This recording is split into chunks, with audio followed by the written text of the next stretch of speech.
Hey everybody, welcome to my workshop. If this is your first time here and you haven't subscribed yet, please do so. And check out my playlist in my YouTube channel. I'm fairly new at YouTube, so I'm not as big as a lot of the others, but I will get there. And I have a lot of great content in my playlist. Everything from custom knife makers to the history of some of the famous cutlery companies. You'll have real fun in there if you check it out. So go to my playlist and check out some of my cool featured videos that I'm sharing with you as well. Okay, today we're going to do a buck 110 custom mod. I'm not new to this. I've been doing this a long time. And I have a client from Las Vegas sent this buck 110 into me. It's a 1970s model, and he also got these scales here. I told him to go online and pick out some scales that he liked, similar to what I had, because they all vary.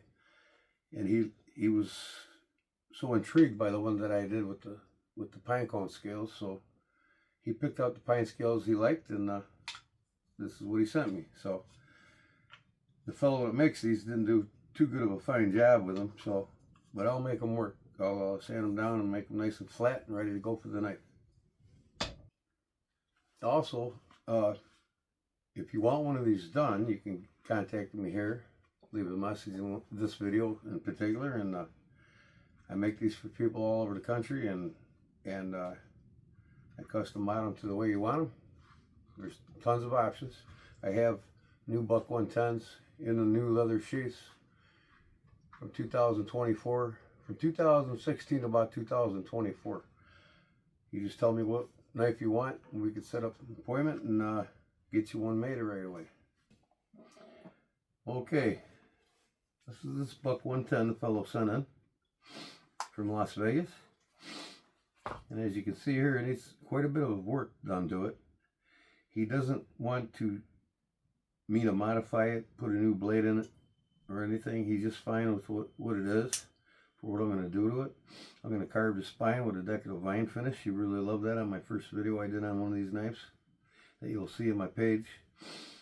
The kick is almost ground down flush with the blade, so I told him when he closes this, he's got to close it gingerly so it doesn't slam against the spring, because right now that blade's hitting the spring because there's no kick on it on the ricasso here, so that's an issue there.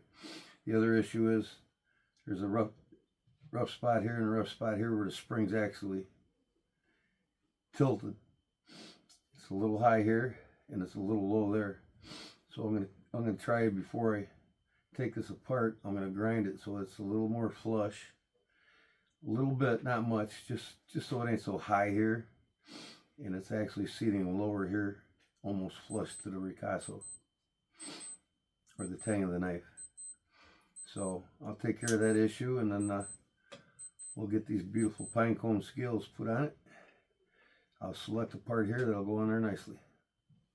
That's all coming next here on Kodiak Edge.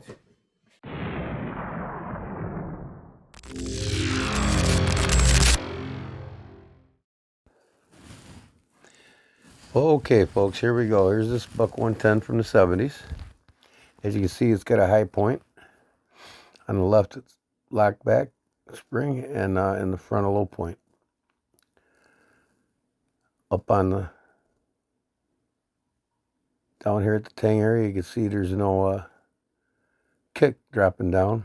So essentially this blade is slamming into the lock back.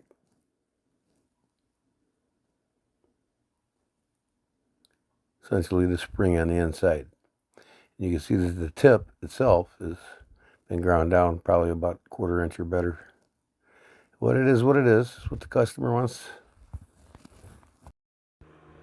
Okay. First thing I got to do is sand down the surface of this knife. There's a lot of hammered dings in the bolsters and scratches. Here you're going to see what I said earlier about taking the spring down on the back, and then I'll do the same in the front. I'm applying more pressure towards the back where I want it to go down. I'm doing it a little bit of time each side so I don't overheat it. Now I'm doing the front. A lot of the brass is probably going to come down about a 32nd to a 16th to meet up with the blade lock bar. It's getting there, a little at a time.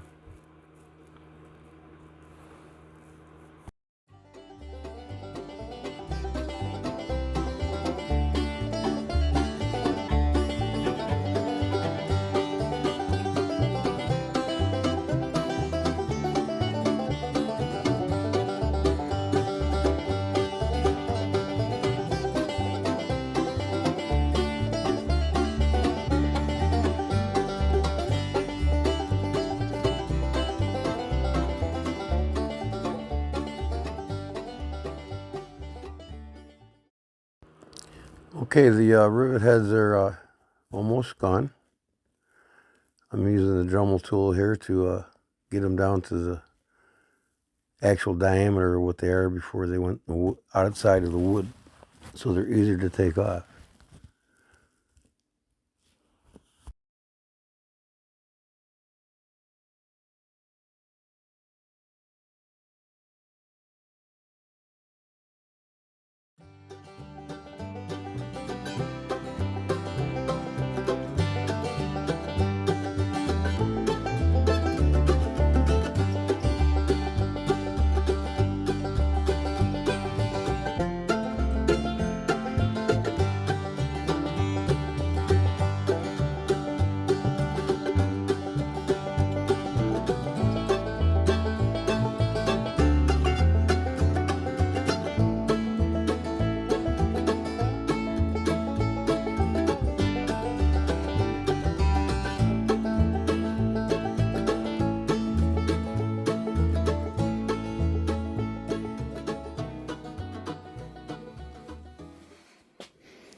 Okay, 2 brass pins here, and the 2 brass pins on the opposite side are out. You look through it, you see there's no brass pins in there.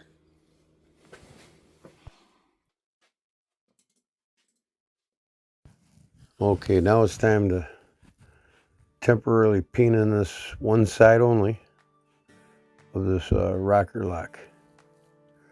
And put it in there. Put the pin that you took out. It's important you save that and don't lose your spring.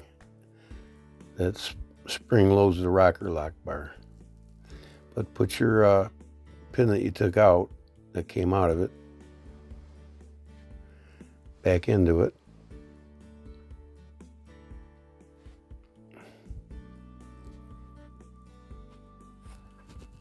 Here I'm grinding down the one side of it so it goes in a lot easier.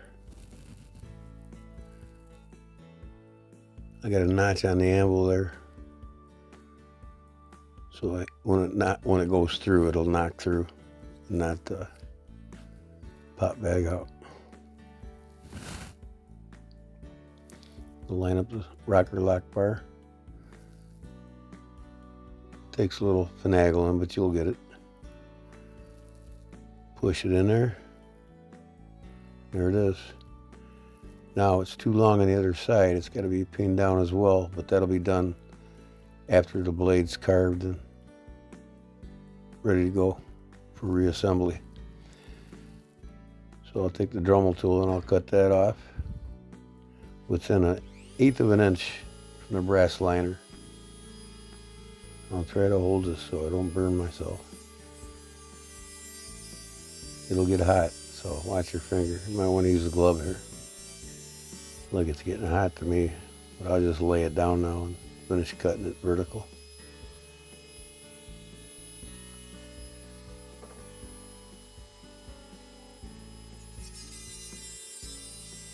I'm applying pressure to the pin as I cut so it ain't spinning on me. And there we go. Now I'll take this thing back apart. Don't lose this pin.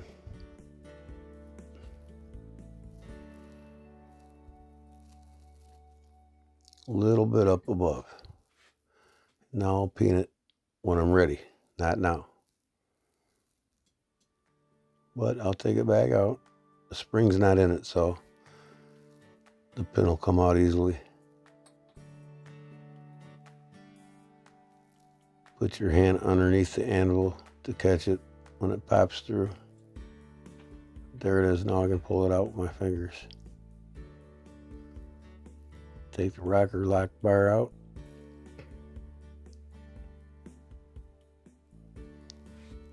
And it's ready for some cleaning.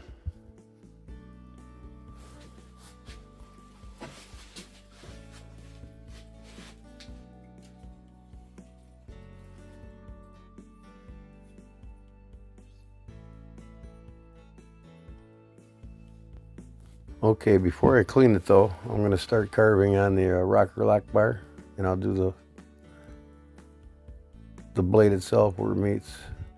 I'm going to lay this out 5 millimeters on the millimeters, 5 millimeter intervals. So I'll start out laying one side at 10 millimeters each mark, and then when I flip the ruler over or flip the rocker lock bar over, I'll do it in an interval of 5 millimeters, so it's offset. I'm going to do this in 10 times speed to get through this quick. If you want to see this carving in detail, this exact carving, it's in an earlier video I did on my page, on my channel here.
Okay folks, the rocker lock bar is now carved, and I'm going to start laying out now from where I ended on the rocker lock bar to lay out the same principles, 5 by 10 millimeter intervals on the blade, and I'll start that process next.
Okay folks, now that the rocker lock bar is carved and the back of the blade is carved on the spine, it's time to pin this thing together and get it cleaned up and ready for scale.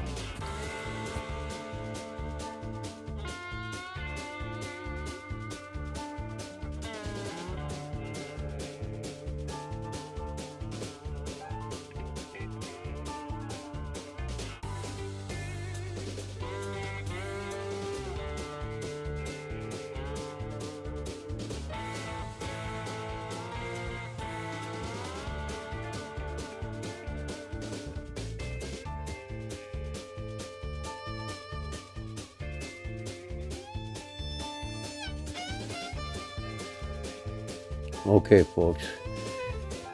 Here I'm taking off this factory glue. It's got to come off. In the 70s, they used a glue along with the pins, but after the 90s, they discontinued the glue and just pinned it.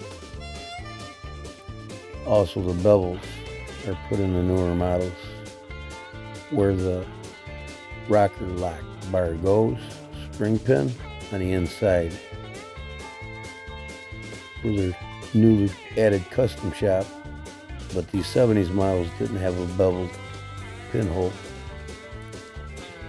So I just beat them flush, peen them flush to the brass liners, as you'll see. And when I put the scales on, you'll see in the next video how I compensate for that. Get all the glue off. I used the heat gun to help me persuade it, and I'm scratching it really good here, getting ready for epoxy. I'll clean it up with acetone really well.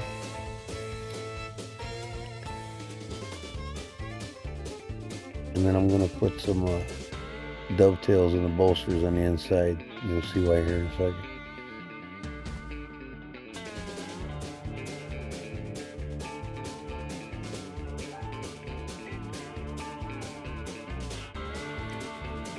Okay, now before I put these scales on, one thing I like to do is make a biscuit joint inside each of these bolsters.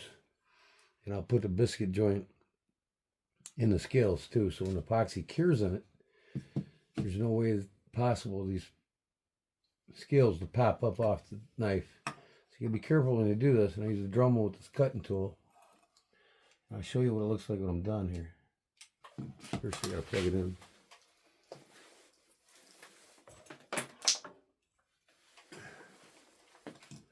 A lot of guys don't do this.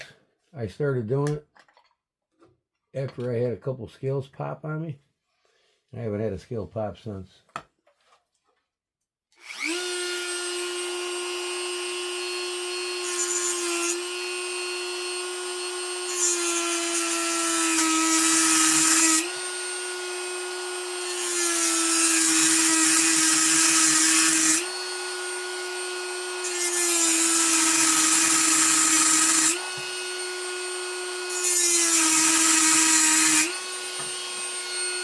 Other side.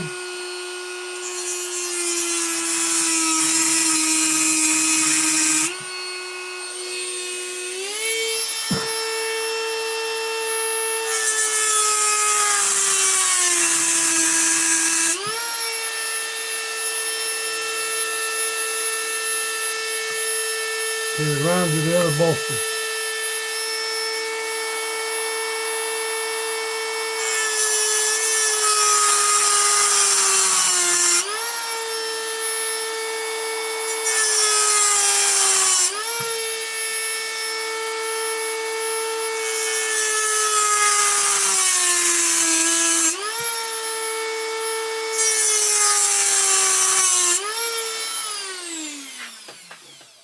Okay, now as you see, I started to cut a slot in this bolster on this inside, all four, both bolsters, both sides, there, there,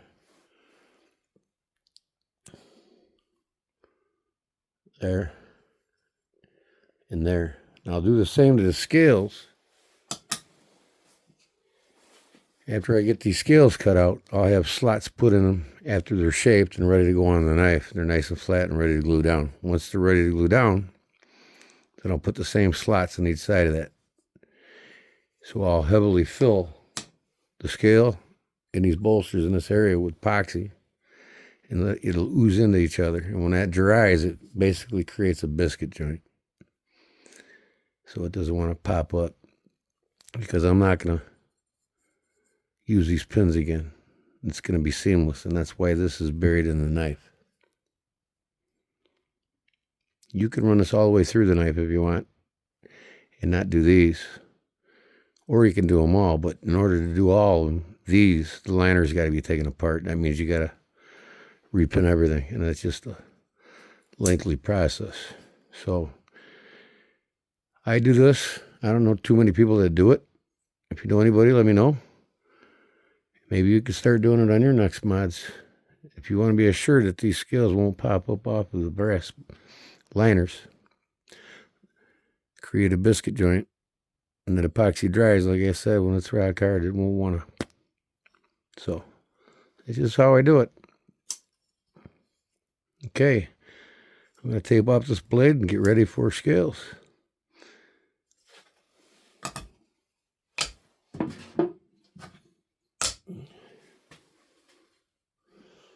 She's looking good. Nice spine pattern down this whole spine. The rocker lock, they call it. And up here to a arrowhead on the end, pointed head. Okay. All right, folks, this is the end of the first video of 2 videos in this series for putting this knife together. I'll see you on the second video. There you'll see me put the scales on and finish her up. All right. Thanks for watching, folks. See you in the next video. Peace.